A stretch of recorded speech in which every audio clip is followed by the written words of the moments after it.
मोदी फिर से नहीं आएगा। कौन बोला?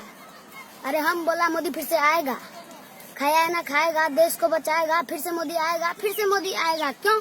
क्योंकि देश की आन मोदी, देश की आसान मोदी, गरीबों की जान मोदी, हीरो की खान मोदी, आंधी में तूफान मोदी, गुरुओं की वाणी मोदी, गंगा का है पानी मोदी, राणा की कहानी मोदी, शिवा की जवानी मोदी, शेर की दहाड़ मोदी, सबको पछाड़ मोदी, सबसे आगे आएगा।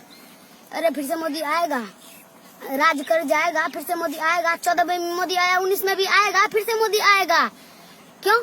क्योंकि मोदी फिर से आएगा। सौगंध मुझे इस मिट्टी की, मैं देश नहीं मिटने दूंगा। सौगंध मुझे इस देश की, मैं देश नहीं झुकने दूंगा। अरे तुमको लगता है गिदड़ को शेर को हराएंगे, उल्लुओं का पूछ के शेर डर जाएंगे, कुत्ते चाहे कितने भोके हाथी हाथी होता है, निकी करने वालों का वरान साथी होता है, भक्त महादेव का झंडे वही गारेगा, देश के विरोधियों को कपड़े वही फाड़ेगा। काम दाम दंड भेजो मोदी को मिटाओगे, खुद शमशान है उसे के दफनाओगे। एक बार फिर से पूछकर बोला मोदी फिर से आएगा। वाह।